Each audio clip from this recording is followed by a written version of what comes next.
मेरा नाम शुभम कुमार है। मैं आईआईटी दिल्ली का छात्र हूँ। मैं आज आपको पढ़ाने जा रहा हूँ मोल कंसेप्ट। एक second. Mole concept and stoichiometry. देखिए, ये टर्म्स सुनने में थोड़े मतलब मुश्किल लगते हैं, लेकिन ऐसा कोई बात नहीं है। सब बहुत सिंपल सा चीज़ है। सबसे पहले बात करते हैं मोल के बारे में। मोल क्या है? ठीक है, मोल कुछ नहीं है। मोल एक सिंपल सा चीज़ है। मोल एक ऐसा स्टैंडर्ड दिया गया कि हाँ, ये चीज़ एक मोल है। जैसे कि हम जब भी अंडा या फिर केला कुछ भी खरीदने के लिए जाते हैं मार्केट में, तो दुकानदार एक दर्जन इस तरह से समझ जाता है। ठीक है, एक दर्जन केला दीजिए मतलब वो 12 पीस देगा, या फिर एक मतलब एक पर्टिकुलर फिक्स नंबर, जैसे एक दर्जन मतलब 12 होता है, एक फोर्टनाइट में 14 दिन होता है। तो इस तरह से एक यूनिट डिफाइन किया गया, मतलब इतना नंबर्स को मैं एक मोल बोलूँगा। ठीक है, तो अब केले सेब की बात तो कुछ और है। अब यहाँ पर हम एटम के बारे में डिस्कस करते हैं। तो एटम्स बहुत छोटे होते हैं। तो एटम्स अगर मैं बोलूँगा मुझे 12 एटम, एक दर्जन एटम्स दो, मतलब 12 एटम्स। 12 एटम्स का मतलब समझ रहे हैं? एटम्स कितना ही छोटा होता है, बहुत ज़्यादा छोटा होता है। तो उनको उनका एक सिग्निफिकेंट कलेक्शन बनाने के लिए अगर मुझे ऐसा चाहिए कि हाँ मुझे एटम्स दिखे, ठीक है, मैं चाहता हूँ कि मुझे कुछ एटम्स मिले। जैसे मैं बोलूँगा 12 एटम दो किसी को, तो कोई मुझे नहीं दे पाएगा। ठीक है, तो मुझे एक सिग्निफिकेंट नंबर ऑफ एटम्स ऐसा डिफाइन करना पड़ेगा ताकि मैं किसी को बोलूँ कि मुझे इतना एटम्स दो, तो वो मुझे दे पाएगा। समझ रहे हैं आप? अब दुकानदार तो नहीं देगा एटम्स मुझे, मतलब जहाँ पे जिन लोगों को ये कंसर्न करता है, मतलब केमिस्ट्री के प्रोफेसर या फिर केमिस्ट्री के शॉप, तब वहाँ जाके मैं अगर ऐसा बोलूँगा तो मुझे वो दे पाए कुछ। ठीक है, मतलब बेसिक यही है कि जिस तरह दर्जन ये सब चीज़ होता है, एक दर्जन अंडा, उसी तरह एक मोल ऑफ एटम्स। ठीक है,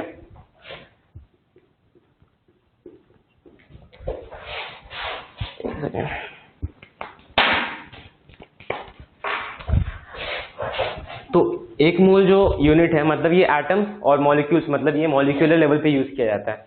तो इसका जैसे एक एटम बहुत छोटा होता है, तो ये जाहिर सी बात है कि हमें एक बहुत लार्ज नंबर ऑफ एटम्स लेना पड़ेगा ताकि एक सिग्निफिकेंट अमाउंट हम उसको बना सकें। ठीक है, जैसे अगर मैं 200 एटम्स ले लेता हूँ, जैसे अगर मेरे पास एक पेन ही है मेरे पास, तो इस पेन के ही टिप पे करोड़ एटम्स हैं।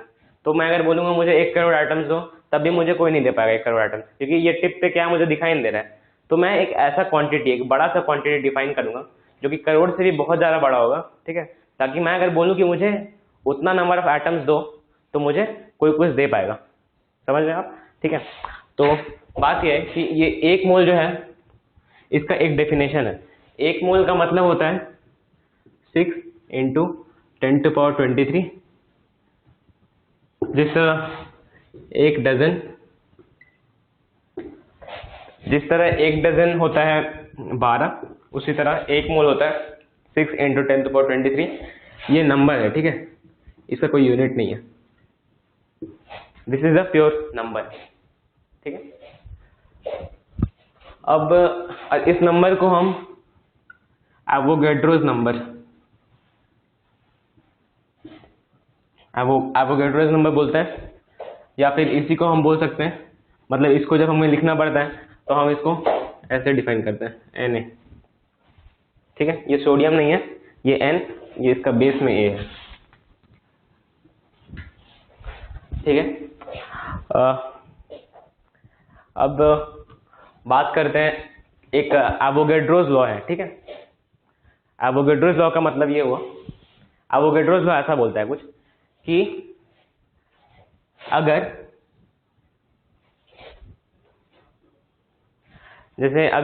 तुम एक स्टैंडर्ड सबका वेट है, ठीक है, सबसे पहले मैं AMU का बात करना चाहूंगा। AMU, इसको atomic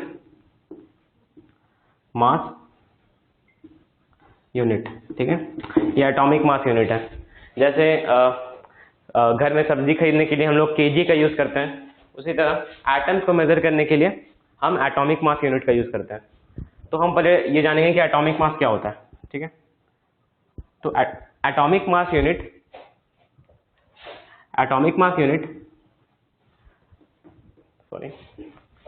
is the weight of 1/12 of a carbon atom. इसका मतलब क्या हुआ कि एक कार्बन एटम का जितना वेट है, ठीक है, एक कार्बन एटम का जितना वेट है उसका 1/12 पार्ट का वेट को हम एएमई बोलते हैं, ठीक है। ये एक स्टैंडर्ड है, लोग ने ऐसा बनाया कि ठीक है हम कार्बन को एक स्टैंडर्ड लेके चलते हैं, ठीक है। तो कार्बन को एक स्टैंडर्ड मान लिया, तो कार्बन का जो एक एटम है, ठीक है, उसका 1/12 वेट को हम एटॉमिक मास यूनिट बोलते हैं। ये बात ठीक है, ठीक है, ये बात ध्यान में रखने का है।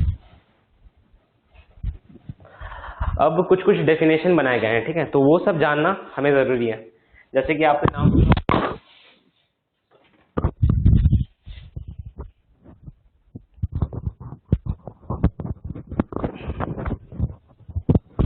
जैसे आपने नाम सुना होगा मॉलिक्यूलर मास,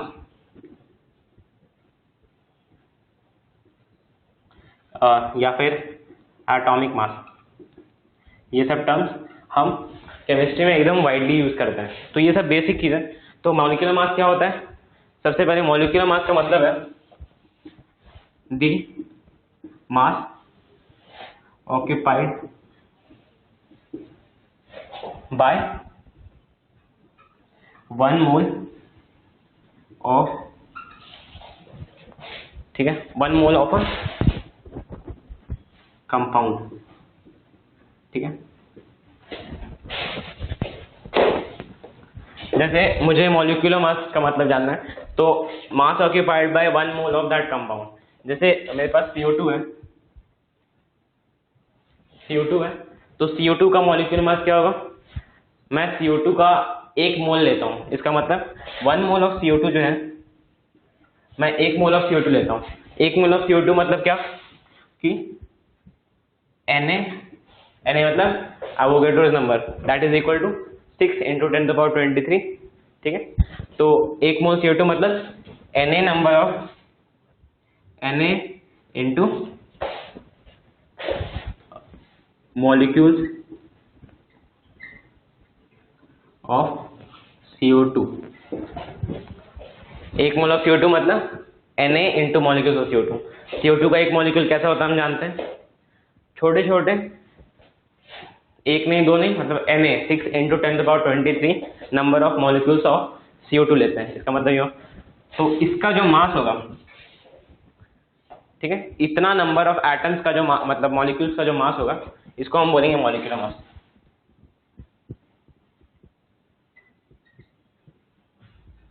ठीक है।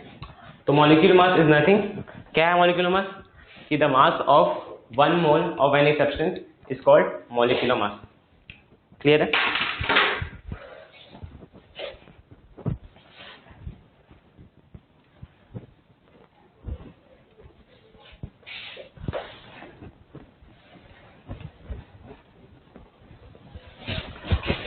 उसी तरह एटॉमिक मास है। एटॉमिक मास क्या होता है? कि द मास ऑफ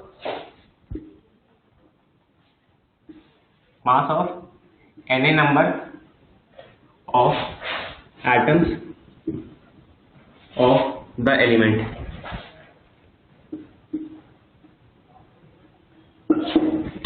देखिए अब यहाँ बात क्या है कि सारे एटम्स अलग होते हैं। दुनिया में बहुत सारे एटम्स हैं, जैसे आप जानते हैं, मतलब बहुत सारे एलिमेंट्स, सॉरी, बहुत सारे एलिमेंट्स आप जानते हैं। तो जैसे मेरे पास 1 दर्जन केला है और 1 दर्जन सेब है, तो भले ही नंबर ऑफ केला या सेब 12 है, लेकिन उन दोनों का वेट तो डिफरेंट होगा। उसी तरह चाहे मेरे पास 1 मोल ऑफ कार्बन हो या फिर सॉरी और 1 मोल ऑफ ऑक्सीजन एटम, ठीक है, चाहे मेरे पास 1 मोल ऑफ कार्बन हो या फिर 1 मोल ऑफ एटम्स हो, तो भले ही नंबर ऑफ एटम्स एक मोल में बराबर होगा लेकिन दोनों का वेट डिफरेंट होगा, ठीक है। तो उसी को हम लोग एटॉमिक मास बोलते हैं। The mass of one mole of atoms of an element is called the atomic mass, ठीक है। तो हर एलिमेंट का एटॉमिक मास डिफरेंट होगा। जैसे कार्बन का हम लोग जानते हैं 12, ऑक्सीजन का 16, इस तरह से ये सब एटॉमिक वेट है, ठीक है। तो ये एटॉमिक मास ये सब क्या होता है, ये समझ में आ गया होगा आपको।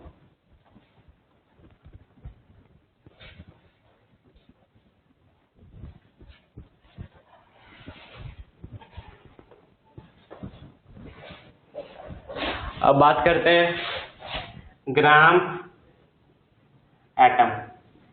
ग्राम एटम का मतलब कुछ नहीं है, ग्राम एटम का मतलब होता है एक मोल एटम। सिंपल सी बात है, ग्राम एटम का मतलब एक मोल एटम। ग्राम एटॉमिक मास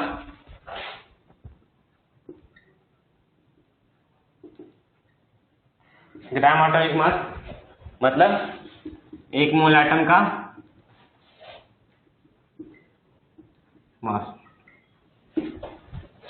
ये सब सिंपल सी चीज है, ठीक है। तो ये सब जब नाम सुनेंगे 1 ग्राम एटम ऑफ ऑक्सीजन तो कंफ्यूज होने की कोई जरूरत नहीं है। 1 ग्राम एटम मतलब 1 मोल, ठीक है। या फिर 1 ग्राम कंपाउंड मतलब इस तरह से अगर बोला जाएगा तो ग्राम एटम मतलब 1 मोल, ठीक है।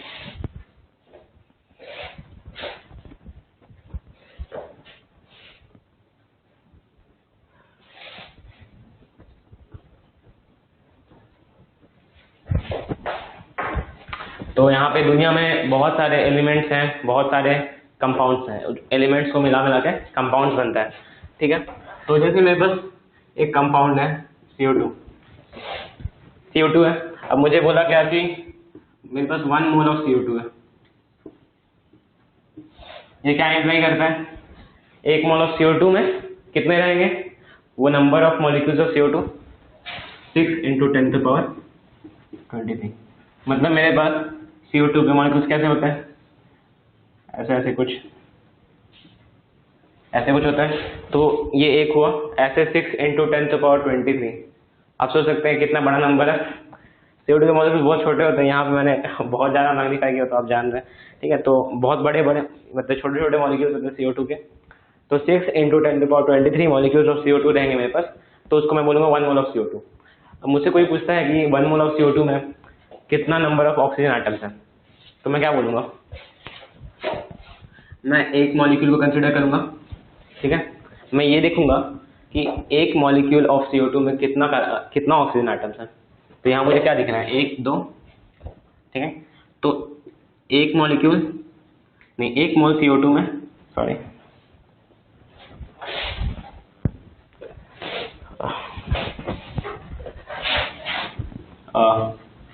एक मॉलिक्यूल में कितना है, 2 एटम है। उसी तरह हम बोल सकते हैं कि 6 × 10⁻23 मॉलिक्यूल्स में 2 × 6 × 10⁻23 एटम्स होंगे, ठीक है।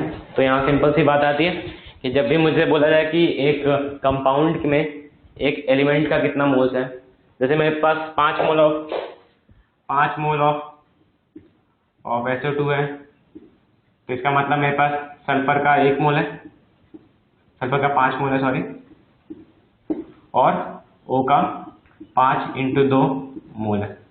तो कुछ नहीं है, बस जो कोएफिशिएंट है उससे हमको मल्टीप्लाई कर देना नंबर ऑफ मोल्स, तो मेरे को पता चल जाएगा कि एक पर्टिकुलर एलिमेंट का कितना मोल्स है।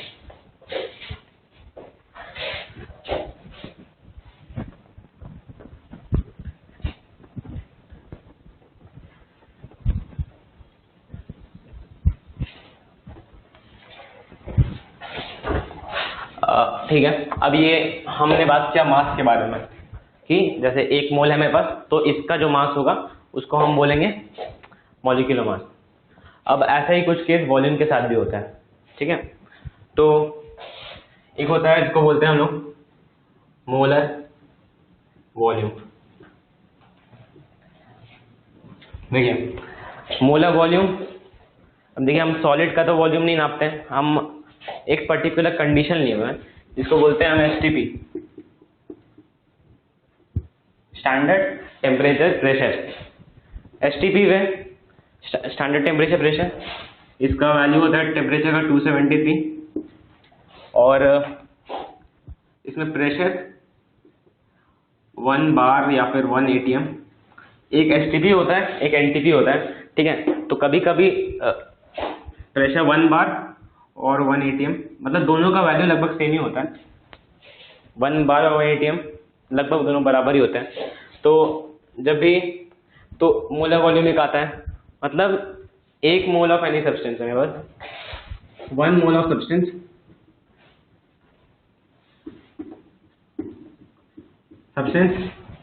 at STP occupies 22.4 लीटर्स, मतलब अप्रोक्सीमेटली 22.4 लीटर्स के लगभग ऑक्यूपाई करता है कोई चीज एट एसटीपी, ठीक है। ये क्लियर, मतलब जैसे कि मैंने बोला कि एक मोल ऑफ एनी मॉलिक्यूल और एटम, वो उसका वेट भले ही अलग अलग होता है, लेकिन जो वॉल्यूम वो ऑक्यूपाई करता है वो 22.7 लीटर्स होता है, ठीक है। 22.4 लीटर्स होता है। ये लगभग डिपेंड करता है कि आप एसटीपी ले रहे हैं कि एनटीपी ले रहे हैं। ये कुछ नहीं, बस ऐसे इस फॉर्मूले से कैलकुलेट होता है, PV is equal to NRT, ठीक है। ये सिंपल सा चीज़ है। यहाँ पे प्रेशर का वैल्यू निकालना है जैसे मुझे, ठीक है। प्रेशर जैसे मैंने 1 बार डाला है यहाँ पे, ये क्या है, आइडियल गैस इक्वेशन है, मतलब यही बेसिक है। कोई भी आप गैस का कुछ भी करें तो यही चीज़ काम आता है।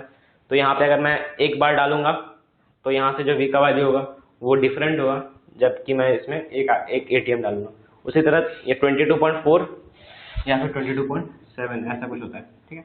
तो आप बेसिकली 22.5 ले सकते हैं कैलकुलेशंस के लिए, ठीक है।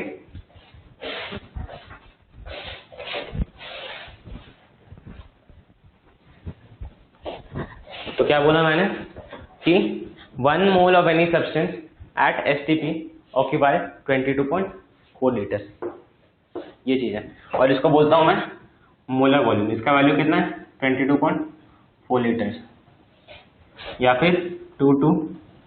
इसको आप अलग यूनिट्स में कन्वर्ट कर सकते हैं, जैसे कि 1 लीटर होता है 1 डेकामीटर क्यूब, ठीक है। उसी तरह आप सेंटीमीटर क्यूब उस तरह यूनिट्स में आप कन्वर्ट कर सकते हैं इसको। ये सिंपल है।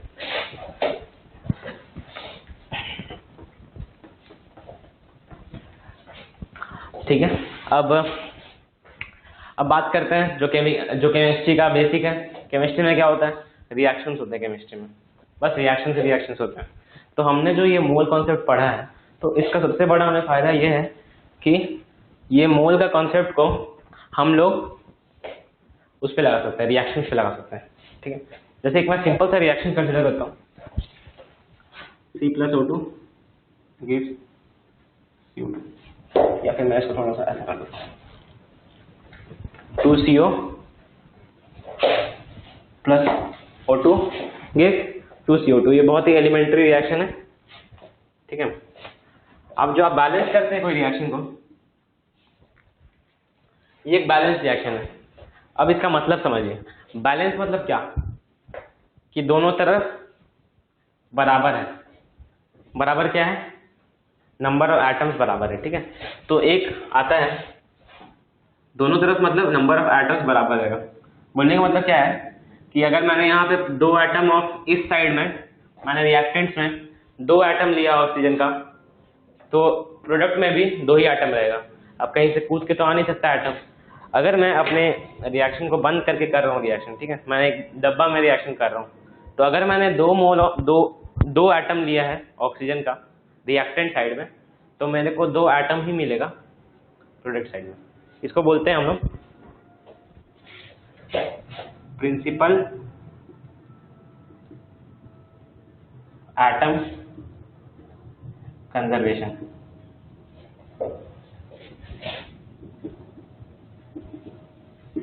इसको लोग सब बोलते हैं POAC, ठीक है।